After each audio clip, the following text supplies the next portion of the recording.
आप सबको नमस्कार। आप सबका एक बार फिर से हार्दिक स्वागत है हमारे इस YouTube चैनल पर। जैसा कि हम सब जानते हैं, हमारे देश भारत देश में और पूरे संसार में, पूरे विश्व में किसी भी विशेष दिन को याद रखने के लिए उस दिन के नाम से उस दिवस को मनाया जाता है कि आज यह दिवस है, आज यह डे है। उसके नाम से वह डे मनाया जाता है। जैसे डॉक्टरों के कार्य को सराहने के लिए, उनका अभिवादन करने के लिए, समाज में उनके योगदान को प्रदर्शित करने के लिए हम डॉक्टर डे मनाते हैं। माँ की भूमिका को समर्पित माँ का दिवस मदर डे के नाम से मनाया जाता है। हम मदर डे मनाते हैं जिसमें हम अपने माता के प्रति, अपनी माँ के प्रति एहसान, उनका अभिवादन प्रकट करते हैं।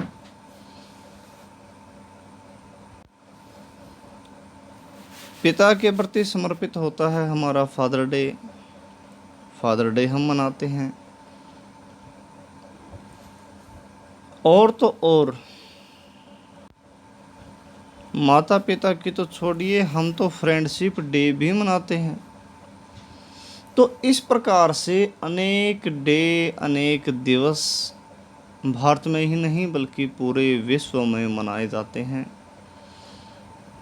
कि व्यक्ति कम से कम एक दिन तो इनको अच्छे प्रकार से स्मरण करे, इनके प्रति जाने। किसी न किसी उद्देश्य को लेकर कोई न कोई दिवस मनाया जाता है। और इन दिवसों के अतिरिक्त हम क्या मनाते हैं? हम मनाते हैं हमारे त्योहारों को। वो एक अलग से आ गया। त्योहारों के अतिरिक्त और हम क्या मनाते हैं? हम मनाते हैं जयंती को। किसी भी विशेष व्यक्ति के जन्मदिन को याद रखने के लिए हम उसके नाम से जयंती मनाते हैं। जैसे अभी 2 अक्टूबर को गांधी जी की जयंती होती है, महात्मा गांधी जी की जयंती। अनेक महान विभूतियों के, महान पुरुषों को, उनके जन्मदिन को याद रखने के लिए हम उनकी जयंती के नाम से डे मनाते हैं, दिवस मनाते हैं। यहाँ तक कि अगर कोई विशेष व्यक्ति निधन को प्राप्त हुआ है तो हम तो पुण्यतिथि भी मनाते हैं, या निर्वाण दिवस के नाम से भी हम अनेक प्रकार की छुट्टियां जो है वो प्राप्त करते हैं, मनाते हैं, ताकि उन महान विभूतियों को याद किया जा सके। और यह तो थी किसी न किसी बहाने से, किसी न किसी विशेष दिन को याद करने का जो माध्यम था वह है। अब एक हटकर प्रसंग आता है। आप मान लीजिए किसी अच्छे फील्ड में आपने कोई अच्छा नाम कमा लिया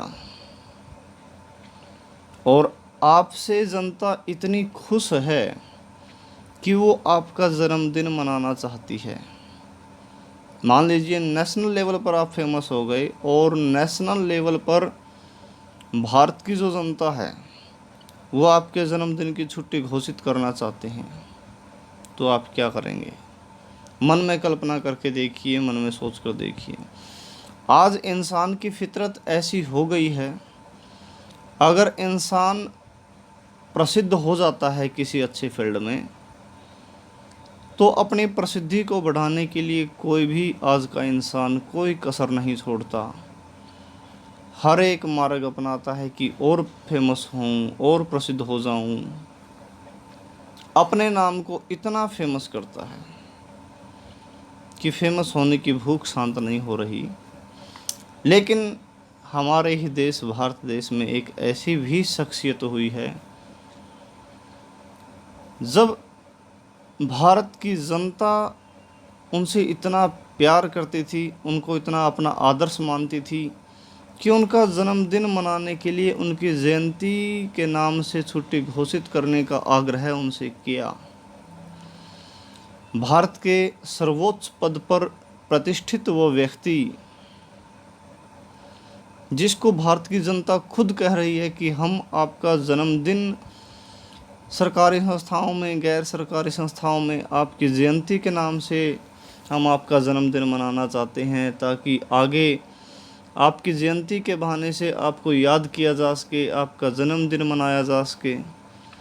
लेकिन उस इंसान को अपने नाम की प्रसिद्धि की ऐसी कोई भूख नहीं थी। यद्यपि वो भारत के सर्वोत्तम पद पर विराजमान थे, लेकिन उस पद पर भी जाने के बाद उन्होंने कभी नहीं सोचा कि मेरा नाम, केवल मेरे नाम को ही जानने के लिए मेरा जन्मदिन मनाया जाए। बिल्कुल एक हटकर विचारधारा उस महान शख्सियत की रही। और आज हम जो टीचर डे मनाते हैं, अध्यापक दिवस जो हम मनाते हैं, वह उसी शख्सियत का जन्मदिन होता है जिन्होंने अपनी जयंती न मनवाकर अपने जन्मदिन को भी शिक्षकों को समर्पित कर दिया। वह महान शख्सियत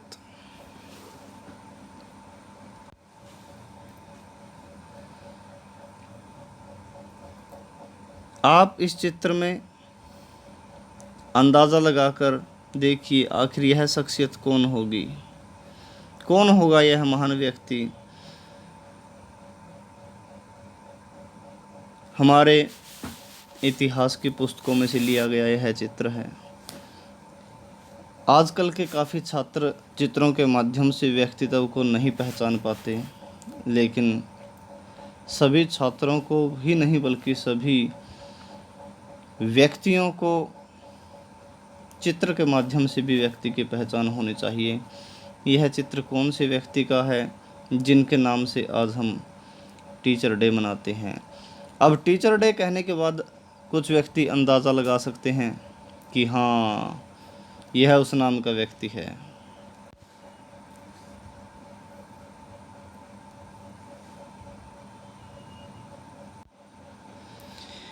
तो वह शख्सियत, यह शख्सियत है जो आपके सामने है। यह हमारे महान विभूति, महान व्यक्ति डॉक्टर सर्वपल्ली राधाकृष्णन,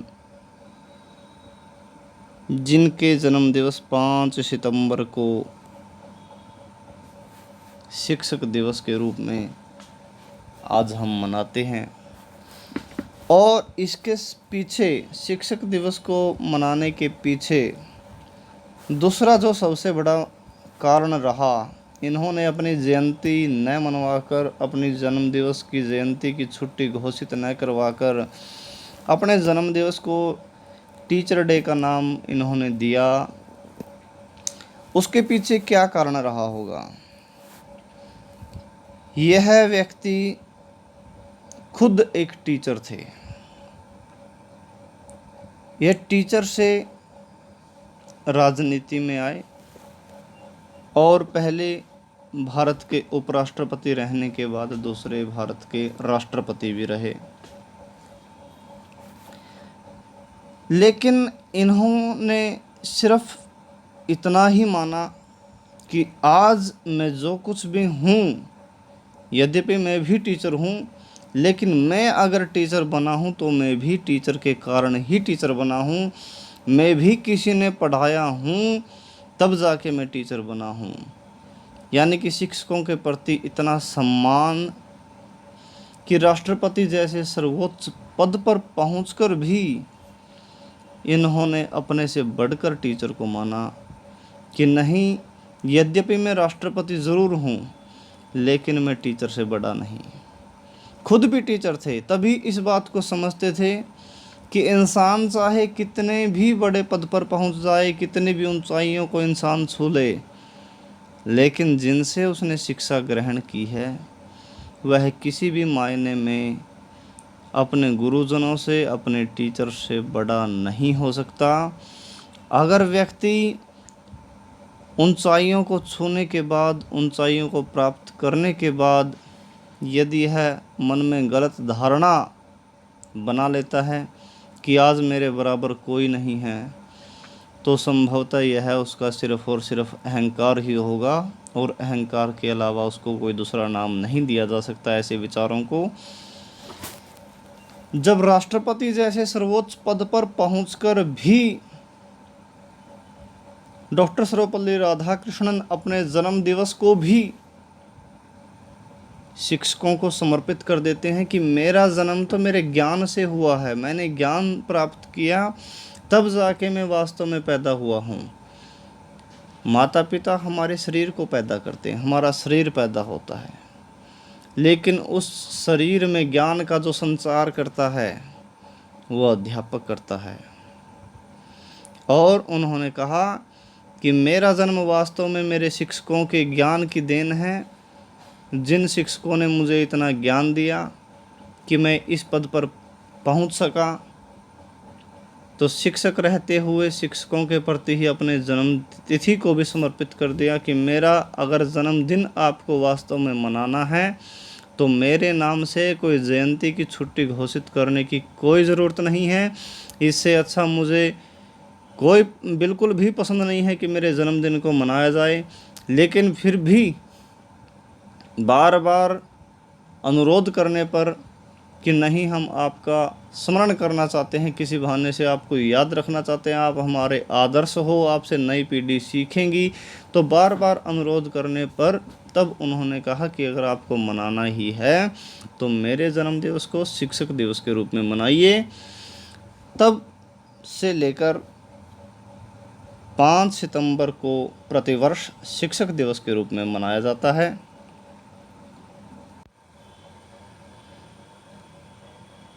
तो यहाँ पर जैसे इतना हमको पता लग गया कि डॉक्टर सर्वपल्ली राधाकृष्णन का जन्म कब हुआ, प्रत्येक व्यक्ति को, प्रत्येक छात्र को पता होना चाहिए।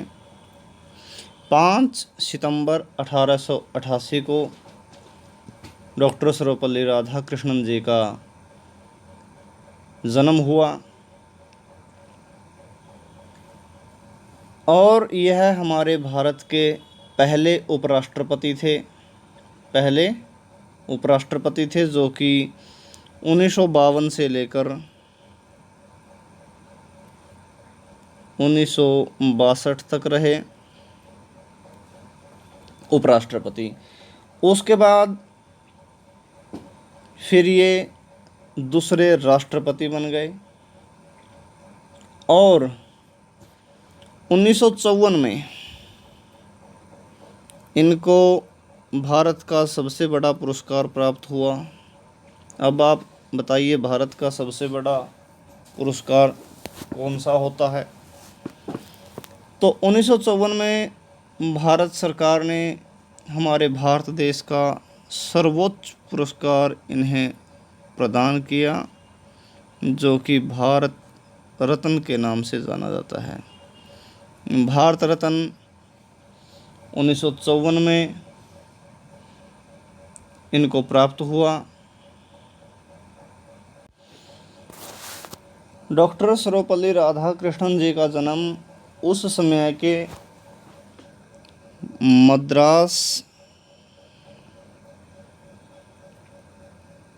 मद्रास के अंदर चित्तूर जिला,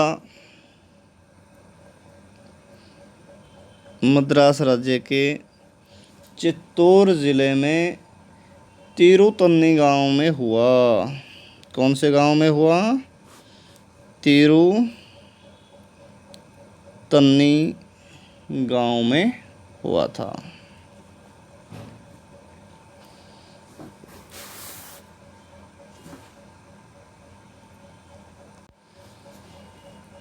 यह जो इनका गांव है पहले 1960 तक आंध्र प्रदेश में था और वर्तमान में यह जो गांव है तमिलनाडु में पड़ता है। उस समय आंध्र प्रदेश के अंदर था। बाद में सीमाओं के विभाजन के कारण यह वर्तमान में तमिलनाडु में यह इनका गांव पड़ता है। और दूसरी सबसे बड़ी विशेष बात हम आपको बता देना चाहते हैं, इनका यह जो गांव है ये एक तीर्थ स्थान भी है। क्या है? तीर्थ स्थान। तो विशेष बात, दक्षिण भारत का यह जो गांव है एक तीर्थ स्थान के नाम से भी प्रसिद्ध है। और इनके नाम के साथ जो सर्वपल्ली लगा है, यह क्यों लगा है? क्योंकि पहले इनके जो पूर्वज थे वो सर्वेपल्ली गांव में रहते थे। कौन से गांव में? सर्वेपल्ली। यह एक गांव था। इनके जो पूर्वज थे, दादे परदादे, वह इस गांव में रहते थे सर्वेपल्ली में। तो वहाँ से सर्वपल्ली इनके साथ में लगना शुरू हो गया। इनके परिवार वाले अपने नाम के साथ में सर्वपल्ली लगा लेते थे। दूसरी बात, इनके पिता थे सर्वपल्ली वीरासमैया है। सर्वपल्ली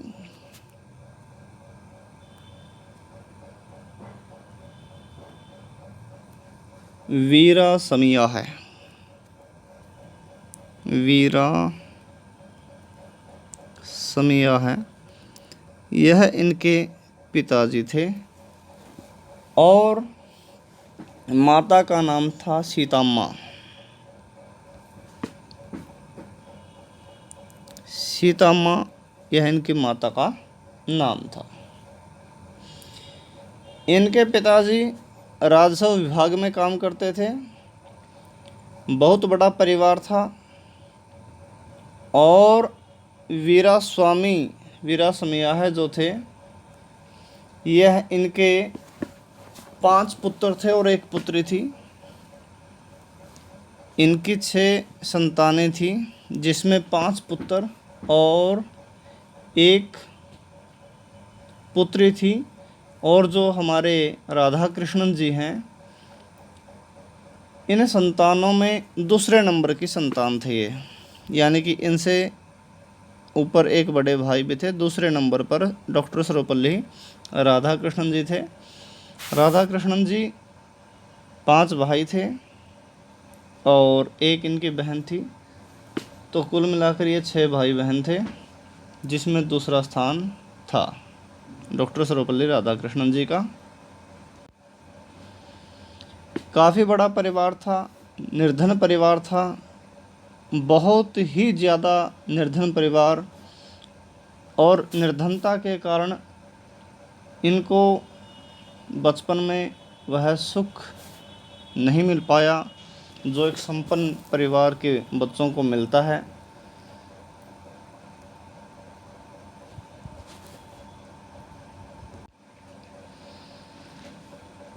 डॉक्टर सर्वपल्ली राधाकृष्णन जी ब्राह्मण परिवार से संबंध रखते थे, लेकिन इनकी जो सबसे बड़ी विशेषता थी, इन्होंने सभी धर्मों को समान माना। सभी धर्मों का पूरा बराबर सम्मान करते थे। बचपन से ही कुशाग्र बुद्धि थे, विशेष प्रतिभाशाली व्यक्ति थे। और यहाँ तक कि ऐसा बताया जाता है कि 12 वर्ष में इन्होंने बाइबिल के भी कुछ महत्वपूर्ण अंश याद कर लिए थे। जो क्रिश्चियन धर्म की हमारी महत्वपूर्ण पुस्तक है बाइबिल के भी इन्होंने कुछ अंश याद कर लिए थे। यानी कि इन्होंने कभी भी यह नहीं देखा कि मेरे को इस धर्म का अध्ययन करना चाहिए या नहीं करना चाहिए। इन्होंने सभी धर्मों का सम्मान बराबर किया, आदर के साथ सभी धर्मों को देखते थे, सभी धर्मों की पढ़ने वाली पुस्तकों का अध्ययन करते थे। अच्छी शिक्षा चाहे कहीं भी मिले वो हमको भी प्राप्त करनी चाहिए, ऐसा इनके जीवन का आदर्श रहा।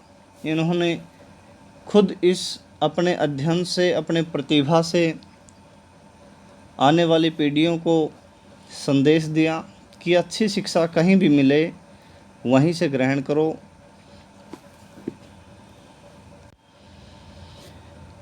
मनोविज्ञान में यानी कि साइकोलॉजी में, इतिहास में, मैथ में और ड्राइंग जिसको आप कला कहते हैं, इनमें डॉक्टर सर्वपल्ली राधाकृष्णन जी की विशेष रुचि रही। इनकी प्रतिभा से प्रसन्न होकर क्रिश्चियन कॉलेज ने इनको छात्रवृत्ति भी प्रदान की। इन्होंने दर्शन शास्त्र से एमए किया और दर्शन शास्त्र से एमए करने के बाद 1918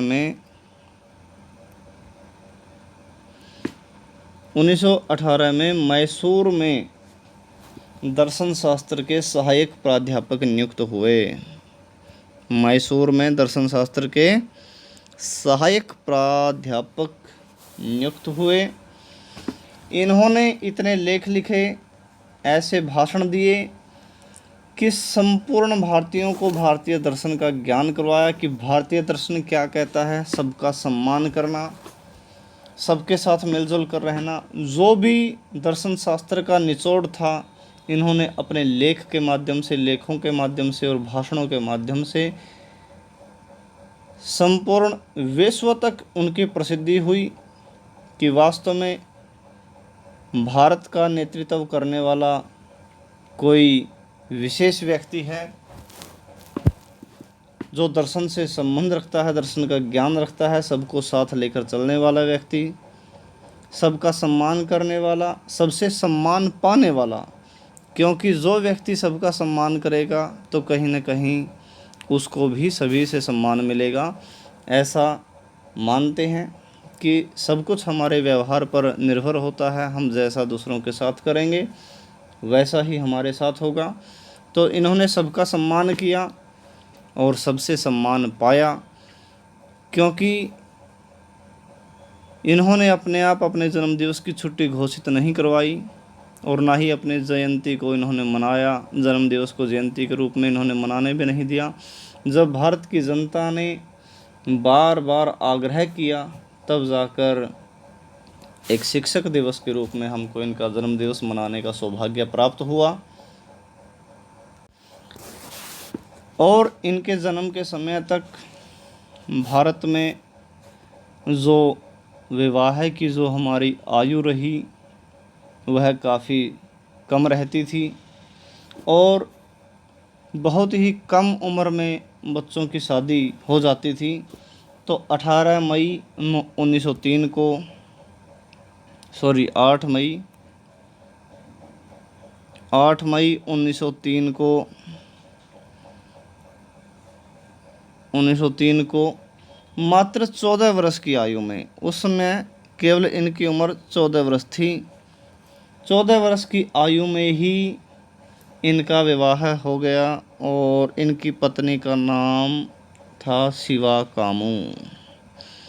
दक्षिण भारत में इनका 14 वर्ष की आयु में। और एक और यहाँ पर आप बता देते हैं, जब इनका विवाह हुआ था तो इनकी पत्नी की आयु भी, जो शिवा कामू जी थी, इनकी आयु केवल 10 वर्ष की थी। अब आप अंदाज़ा लगा सकते हैं कि एक प्रकार से बाल विवाह होता था उस समय। लेकिन कहीं न कहीं अगर आज के समय से हम पहले के लोगों की तुलना करें तो शारीरिक रूप से काफ़ी सुदृढ़ मजबूत होते थे पहले के लोग। तो संभवतः चलो जो भी कारण था वो हो गया। और 1908 में इनको पहली संतान प्राप्त हुई और पुत्री प्राप्त हुई। 1903 में शादी हुई, 14 वर्ष की उम्र थी। शिवा कामू इनकी पत्नी का नाम था। 10 वर्ष की उम्र उनकी थी जब शादी हुई। और 1908 में इनकी पहली संतान हुई जो कि एक पुत्री हुई। उसका नाम क्या रखा? सुमित्रा। सुमित्रा इनकी पुत्री का नाम था।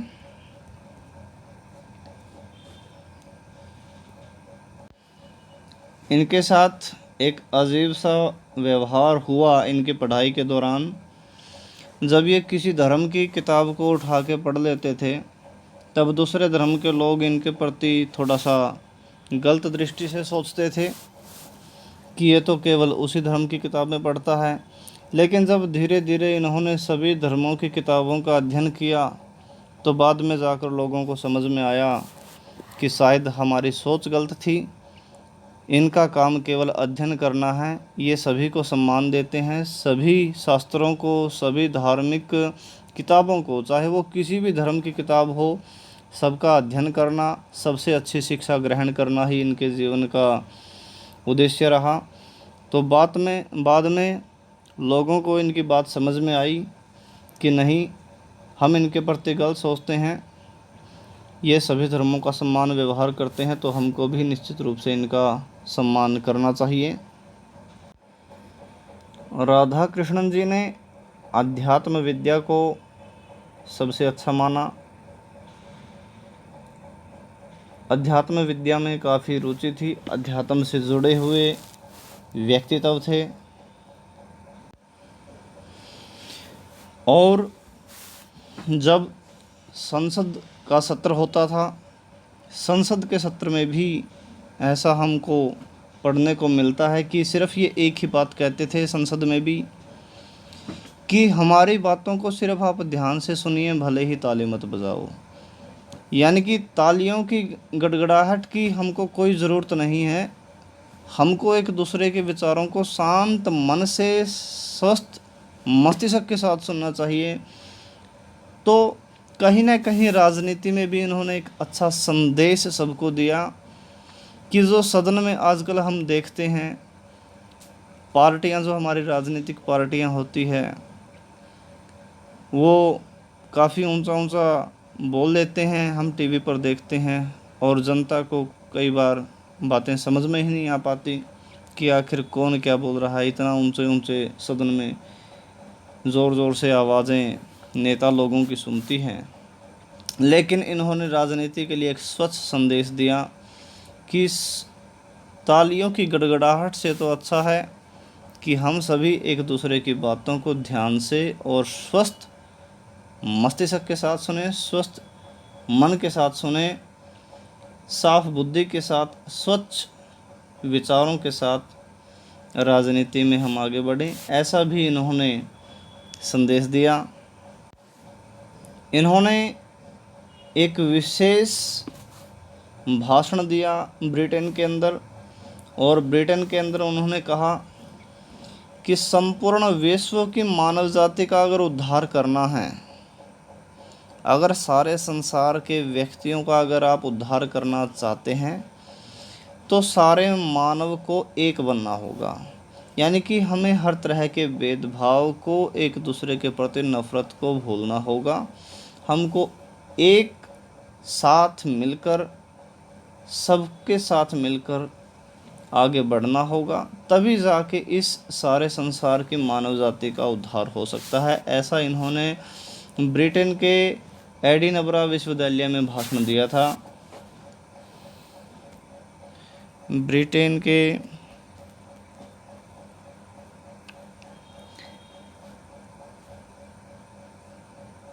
एडिनबरा विश्वविद्यालय में इन्होंने यह भाषण दिया। विश्वविद्यालय, वहाँ पर इन्होंने भाषण दिया था और संपूर्ण विश्व के मानव जाति के उद्धार की इन्होंने कामना की थी। और वहाँ पर यह एक मंत्र इन्होंने संपूर्ण विश्व को बताया कि आपसी भेदभाव को भूलिए यदि आपको आगे बढ़ना है, और विश्व में शांति भी तभी रहेगी जब हम एक दूसरे को समान समझेंगे।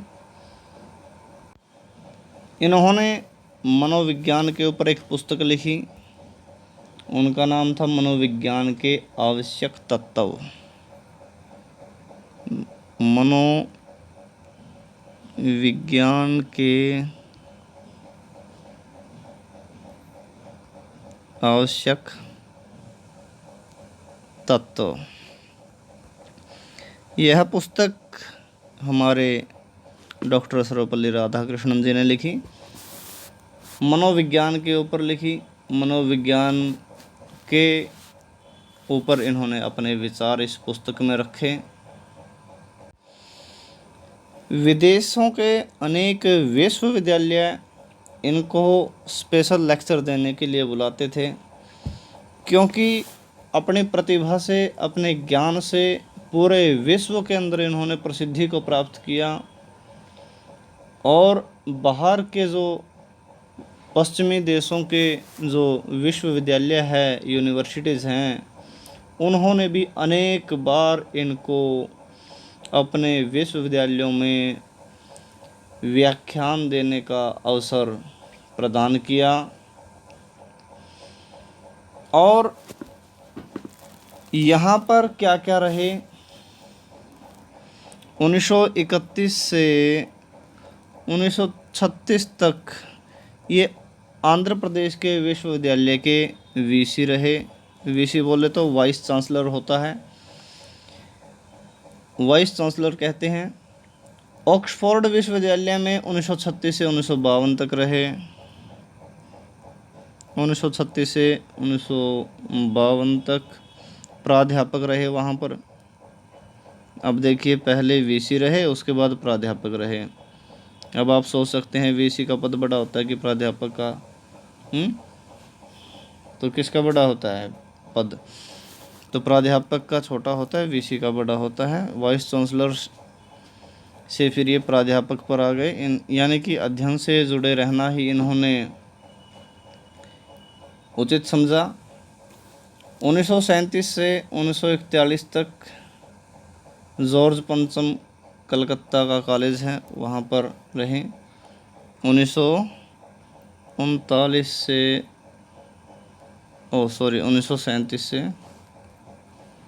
1937 से 41 तक ये कलकत्ता के जॉर्ज पंचम कॉलेज में रहे।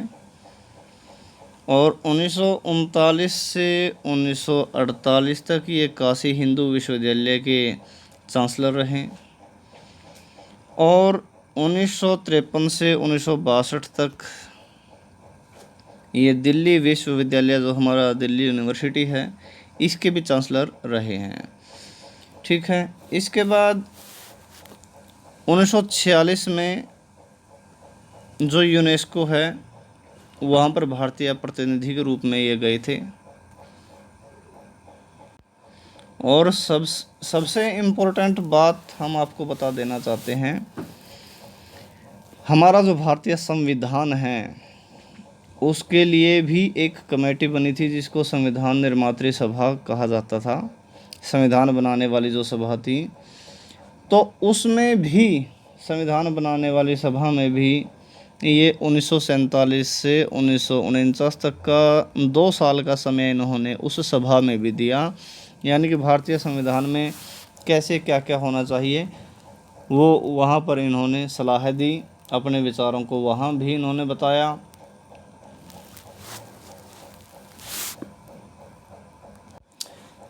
अब दूसरी बात, एक और बात बता देते हैं हम आपको। 15 अगस्त 1947 को भारत आज़ाद हुआ।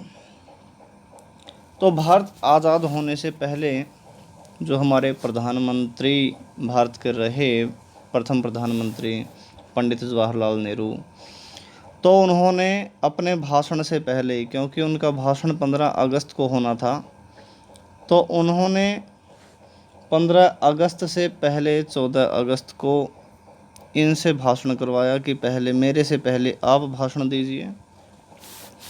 तो 14 अगस्त की रात को, यानी कि 15 अगस्त की सुबह से पहले, पंडित जवाहरलाल नेहरू जी के भाषण से पहले इनका भाषण हुआ, डॉक्टर सर्वपल्ली राधाकृष्णन जी का।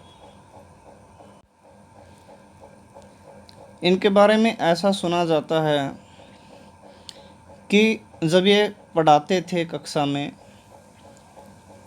तो कई बार थोड़े समय पढ़ाते थे, पूरा समय जो कक्षा के पीरियड का होता है वह नहीं दे पाते थे, क्योंकि अन्य गतिविधियों में भी सभी जगह भाग लेते थे। लेकिन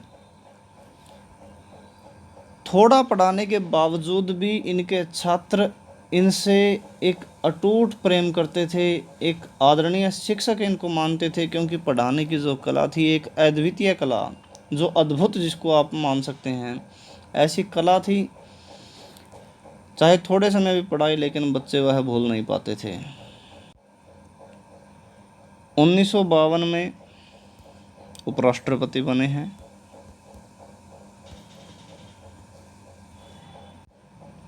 इनके जन्मदिवस के उपलक्ष्य में भारत सरकार भी अपने स्तर पर, अपने लेवल पर जो श्रेष्ठ शिक्षक होते हैं उनको पुरस्कार वितरित करती है।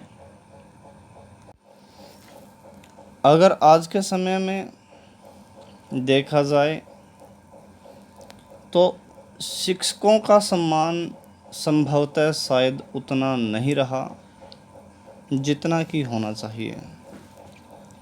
और एक बात निश्चित है, जिस भी देश में, जिस भी राष्ट्र में, जिस भी स्थान पर जितना भी शिक्षकों का सम्मान होगा, अध्यापकों का सम्मान होगा, उतना ही वह राष्ट्र, वह स्थान, वह देश उन्नति करेगा।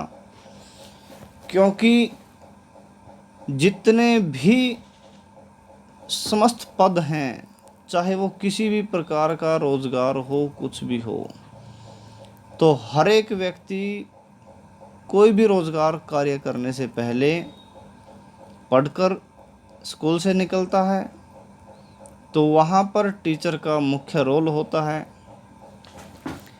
आज के समय में किसी न किसी कारण से बार बार शिक्षा नीतियाँ बदली जाती हैं। कोई ना कोई कारण होता है, ऐसा नहीं कि शिक्षा नीतियाँ वैसे ही बदल दी जाएं। काफ़ी ठोस कारण होते हैं तो शिक्षा नीतियों में परिवर्तन किया जाता है। अभी एक शिक्षा नीति जो काफ़ी सालों से चल रही है, यहाँ पर क्या होता है, 8वीं कक्षा तक के बच्चे फेल नहीं होते, वो अगली कक्षा में प्रमोट हो जाते हैं। तो कहीं न कहीं इस तरह के जो कदम हैं, यहाँ पर छात्रों को थोड़ा सा एक दूसरी तरफ का उत्साह है उनके मन में अपने आप बना रहता है कि अगर हम शायद नहीं भी पढ़ेंगे तो भी पास हो जाएंगे। अभिभावकों को भी इस बात का पता होता है कि 8वीं क्लास तक हमारे बच्चे सरकारी विद्यालयों में पास हो जाएंगे, अन्यत्र भी पास हो जाते हैं, दूसरे विद्यालयों में भी। तो कहीं ना कहीं इस तरह के कुछ स्टेप हैं जिनके कारण कहीं ना कहीं शिक्षक के सम्मान में कमी आ जाती है। लेकिन इसके साथ हम एक और बात जोड़ देना चाहते हैं। हम सबको याद रखना चाहिए, चाहे हम अभिभावक हों, बच्चे के माता पिता हो या हम शिक्षक हो, एक बात हमको ज़रूर याद रखनी चाहिए। बच्चा विद्यालय में पहले आता है, बच्चा विद्यालय में बाद में आता है। उससे पहले उसकी प्रारंभिक शिक्षा जो होती है वो घर से शुरू हो जाती है। माता पिता को सबसे पहला गुरु माना गया है बच्चे का। इसलिए माता पिता की एक विशेष जिम्मेदारी बन जाती है कि अपने बच्चों में उन संस्कारों का समावेश ज़रूर करें, उनको सम्मान करना ज़रूर सिखाएं, समय का भी सम्मान करना सिखाएं, माता पिता अपने आप का भी सम्मान करना सिखाएं, और अपने शिक्षकों का भी, अपने समाज में प्रत्येक छोटे बड़े हर एक व्यक्ति का सम्मान करना सिखाएं। क्योंकि संस्कारों की जो शिक्षा होती है वो परिवार से होती है। विद्यालय आने के बाद शिक्षक का मुख्य रोल हो जाता है, लेकिन उससे पहले जो शिक्षक होते हैं बच्चे के, वो माता पिता होते हैं। इसलिए माता पिता अपने बच्चों को अच्छे संस्कार दें, क्योंकि जैसे हम संस्कारों का संचार बच्चे के मन में बचपन में डाल देंगे, बचपन में जैसे हम संस्कार दे देंगे, तो शायद वही संस्कार कहीं ना कहीं आगे जाकर बच्चे की उन्नति में, उसके व्यवहार में वो प्रदर्शित होते हैं। उन संस्कारों का प्रदर्शन व्यक्ति की समस्त जीवन की यात्रा में चलता रहता है। विद्यालयों में शिक्षक दिवस पर अनेक प्रकार की गतिविधियां करवाई जाती हैं। छात्र कई बार शिक्षकों के कार्य को परिहास में ले लेते हैं, मजाक में मान लेते हैं कि आते हैं, पढ़ा के चले जाते हैं, बड़ा आसान काम है। बच्चे अक्सर ऐसा सोच लेते हैं कि शायद पढ़ाने से तो आसान काम कोई है ही नहीं। तो इसी का आभास करवाने के लिए, टीचर की मेहनत का अंदाज़ा लगाने के लिए विद्यालयों में शिक्षक दिवस के अवसर पर जो विद्यालय की सबसे बड़ी कक्षा होती है, मान लीजिए 10वीं कक्षा तक का विद्यालय है तो 10वीं कक्षा के बच्चों को टीचर बनाया जाता है। 12वीं कक्षा तक का है तो 12वीं कक्षा के बच्चों को शिक्षक बनाया जाता है। कॉलेज होता है तो उसमें भी जो सबसे बड़ी क्लास होती है, एक दिन उनको अवसर दिया जाता है ताकि बच्चों को पता लगे कि पूरे दिन इतने बच्चों को संभालना, उनको व्यवस्थित रूप से पढ़ाना, एक विधिपूर्ण तरीके से उनको पढ़ाना इतना आसान नहीं होता। और हम समाज के प्रत्येक व्यक्ति को भी यह बता देना चाहते हैं कि आप सोच करके देखिए, आपके घर पे आपके कितने बच्चे होते हैं। आपका एक बच्चा है, 2 बच्चे हैं, 4 बच्चे हैं, मान लीजिए जितने भी आपके बच्चे हैं, जितने भी हैं 2, 3, 4, आप उनको 6 घंटे 8 घंटे लगातार उन जितने भी आपके बच्चे हैं, चाहे वो 2 हो, 3 हो, 4 हो, जितने भी बच्चे हैं उन सबको अलग अलग नहीं, उन सबको एक साथ कोई भी चीज़ आप उनको सिखा के देखिए। सिखाने की भी ज़रूरत नहीं, आप उनको इकट्ठा ही रख लीजिए। आप अपने सारे बच्चों को 6 घंटे लगातार एक स्थान पर इकट्ठा रखिए। आपके ही बच्चे आपने ही पैदा किए, वही आपको इतने परेशान कर देंगे कि आप उनको या तो खुद उनसे दूर हो जाएंगे थोड़ी देर के लिए, या खुद उनको दूर कर देंगे थोड़ी देर के लिए किसी न किसी बहाने से। आप सोच के देखिए, कोशिश करके देखिए ऐसा। आपके ही पैदा किए हुए बच्चे, आप उनको लगातार 6 घंटे पास में नहीं रख पाते, उनको कोई चीज़ आप लगातार नॉर्मल चीज़ भी आप उनको सिखा नहीं पाते, बीच में आप उनको या तो खुद किसी न किसी बहाने से किसी काम पे लगा लेते हैं या खुद उनसे थोड़ा दूर हो जाते हैं, तो उस टीचर की सोचिए जो कक्षा में 50, 60, 40, 30 जितना भी अनुपात होता है बच्चे का कक्षा में, मान लीजिए आज के समय में एक कक्षा में 40 बच्चे कम से कम होने ज़रूरी है, तो आप 40 ही मान लीजिए। उस शिक्षकों को देखिए आप, जो 40 बच्चों को अपने ज्ञान के द्वारा बांधे रखता है, उनको पढ़ाता भी है, एक एक बच्चे की समझ में भी आता है, जो उनमें से थोड़ा डिस्टर्ब करते हैं उनको भी व्यवस्थित करता है ताकि पढ़ाई सुचारू रूप से चलती रहे। कक्षा में उदंड बच्चे भी होते हैं, उनको भी शांत करता है, शांत करते हुए भी फिर भी पूरी क्लास को पढ़ाता है, पूरी क्लास को समझ में आता है और अंत में सारे बच्चे अच्छे नंबर लेकर पास होते हैं। फिर उस टीचर को कोई नहीं पूछता। तो कैसी परिस्थितियां आ गई है आज के समय में। आज का बच्चा अपने माता पिता को भी नमस्कार कर दे तो बहुत बड़ी बात है, और टीचर तो एक सन्यासी की तरह होता है, सिर्फ भला ही चाहता है, सिर्फ और सिर्फ भला, कि सबका भला हो, ऐसी शिक्षक की सोच होती है। चाहे कितना भी उदंड बच्चा हो, कितना भी शरीफ बच्चा हो, कितना भी पढ़ने वाला बच्चा हो, कितना ही नालायक बच्चा हो, किसी भी तरह का डिसेबल्ड बच्चा हो या सक्षम बच्चा हो, अपने छात्रों में कोई भी अध्यापक कभी भेदभाव नहीं करता, क्योंकि अध्यापक को पता है कि मैंने अगर इसके साथ भेदभाव थोड़ा सा भी करने की सोच भी ली तो ये पीछे रह जाएगा। और ऐसा कोई शिक्षक नहीं सोचता कि उससे पढ़े जाने वाला बच्चा पीछे रहे।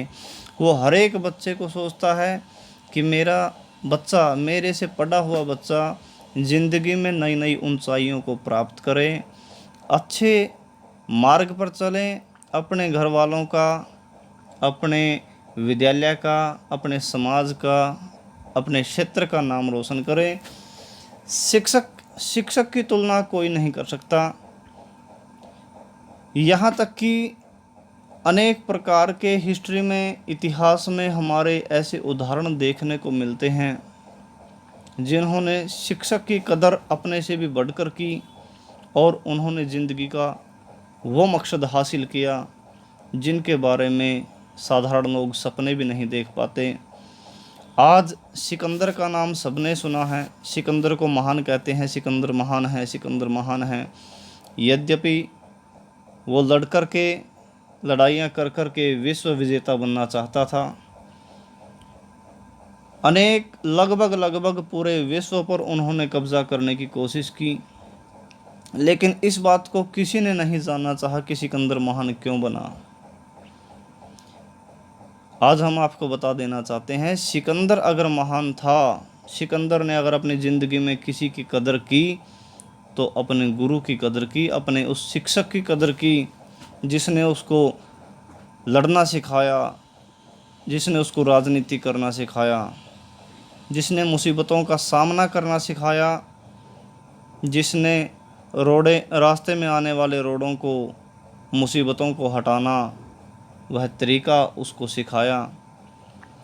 क्योंकि जब अफ़गानिस्तान के रास्ते युद्ध करते हुए सिकंदर जब भारत में प्रवेश करने की सोच रहा था, रास्ते में एक नदी आई और नदी के उस पार जब सिकंदर की पूरी सेना खड़ी थी तो पहले सोच रहे थे कि हमारे पास घोड़े वगैरह हैं, इनको भी पार कराना है, हमको भी पार होना है, इतना लड़ाई का सामान भी है, अस्त्र शस्त्र है, इनको भी सुरक्षित नदी के उस पार ले जाना है।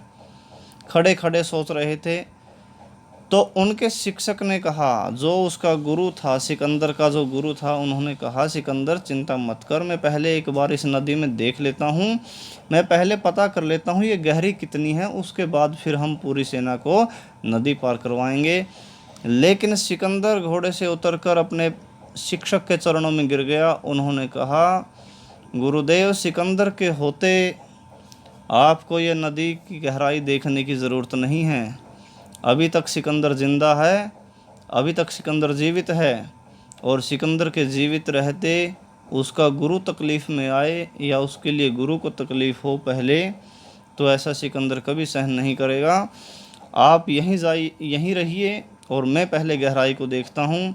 तो उन्होंने कहा, नहीं, गुरु से अच्छा मार्गदर्शन कोई नहीं कर सकता। शायद गहराई के बारे में जितना मैं बताऊँगा तो उतना सिकंदर तो अपने आप भी नहीं सीख पाएगा। लेकिन फिर भी सिकंदर ने यही कहा कि गुरुदेव, यदि आप डूब गए या आपको नदी में कुछ हो गया तो हम कहीं के नहीं रहेंगे, लेकिन अगर सिकंदर मर गया डूब के या सिकंदर को कुछ नदी में हो गया तो आप जब तक जीवित हैं तो आप पता नहीं कितने सिकंदर बना देंगे।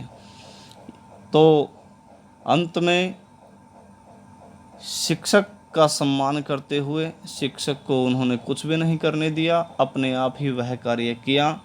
तो इन्हीं गुणों के कारण ही जब किसी अच्छे शिक्षक का जब मार्गदर्शन होता है तो बड़ी से बड़ी विघ्न बाधाएं जो बच्चे के मार्ग में आती है वो स्वतः ही हट जाती हैं। इसके लिए ज़रूरी है सिर्फ़ और सिर्फ गुरु के प्रति निष्ठा, गुरु के प्रति सम्मान, जो कि आज की इस समय में बहुत कम देखने को मिलता है। सभी छात्रों के माता पिता, सभी अभिभावक, सभी व्यक्ति आज इस बात को समझने की कोशिश करें कि आपका बच्चा आपका कितना सम्मान करता है, और जहाँ पर आप उसको पढ़ाई करने के लिए भेज रहे हो वहाँ पर रहने वाले, वहाँ पर पढ़ाने वाले उन शिक्षकों का आपका बच्चा कितना सम्मान कर रहा है। क्योंकि शिक्षा एक ऐसी वस्तु है, शिक्षा एक ऐसा मर्म है जिसको सिर्फ और सिर्फ निष्ठा से और मेहनत से प्राप्त किया जा सकता है।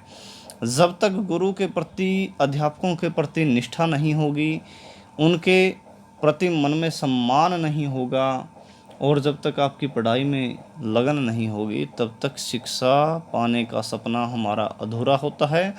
तो कहीं ना कहीं हम सबकी जिम्मेदारी आज के समय में ये बन जाती है कि हम अपने बच्चों में अच्छे संस्कार दें।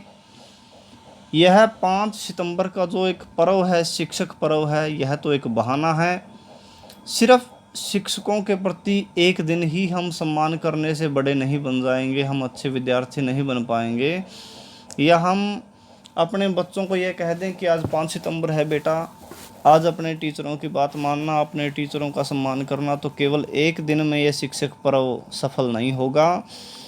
जब तक बच्चा पढ़ता है और पढ़ने के बाद भी जब हर एक दिन को शिक्षक दिवस के रूप में बच्चे मानेंगे, जब पूरी ज़िंदगी अपने मन में अपने शिक्षकों के प्रति एक अच्छा सम्मान रखेंगे, उनका आशीर्वाद प्राप्त करेंगे, जो बुरे विचार शिक्षकों के प्रति आजकल बच्चों के मन में हैं या किसी अन्य व्यक्तियों के मन में हैं, वो विचार जब तक दूर नहीं होंगे, जब तक हम शिक्षकों का सम्मान नहीं करेंगे। आप देख लीजिए, पूरे संसार का आप हिस्ट्री पढ़ लीजिए, निरीक्षण पढ़ लीजिए, गूगल पे सर्च कर लीजिए, यूट्यूब पे सर्च कर लीजिए, जिस देश ने शिक्षक को और शिक्षा को जितना ज़्यादा महत्व दिया है, वह राष्ट्र उतना ही आगे बढ़ा है।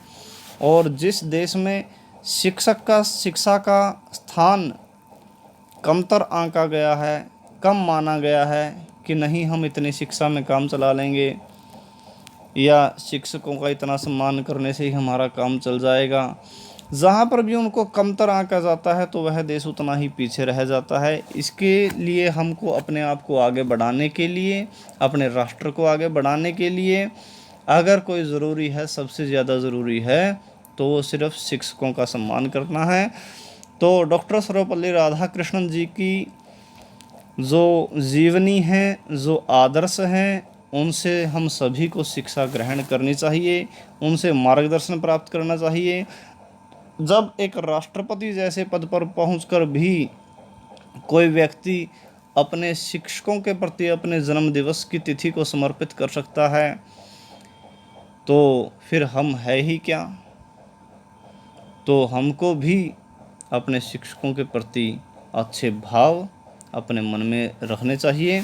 आशा करता हूँ इस शिक्षक दिवस को आप पूरी खुशी के साथ, पूरे उल्लास के साथ, पूरे स्वच्छ मस्तिष्क के साथ, स्वच्छ भावनाओं के साथ मनाते हुए इसको अपने जीवन में उतारने का, अपने जीवन में शिक्षक दिवस के जो उपलक्ष्य है उनसे कुछ न कुछ प्रेरणा लेने का आप संकल्प करेंगे और अपने शिक्षकों का सम्मान करते हुए इस शिक्षक दिवस को आप सफल बनाएंगे।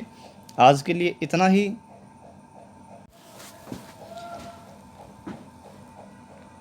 अगली वीडियो में फिर मिलते हैं। और यदि आप हमारे इस चैनल पर पहली बार आए हैं या आपने हमारे इस चैनल को अभी तक सब्सक्राइब नहीं किया है, तो हमारे इस चैनल को सब्सक्राइब ज़रूर कर लें। इस वीडियो को अपने मित्रों के पास, अपने सभी संपर्कों में ज़्यादा से ज़्यादा शेयर करने का और सब्सक्राइब करवाने का ज़रूर कष्ट करें।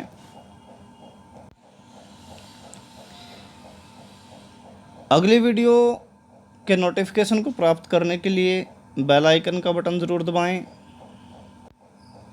ताकि हम जो भी अगली वीडियो डालें उसका नोटिफिकेशन आप तक ज़रूर पहुंच सकें। तो चैनल का नाम आपने देख लिया है, YS गुरु NCERT संस्कृत सॉल्यूशन, यह है हमारे इस चैनल का नाम है। आज के लिए इतना ही। अगली वीडियो में फिर मिलते हैं। जय तो संस्कृतम, जय तो भारतम।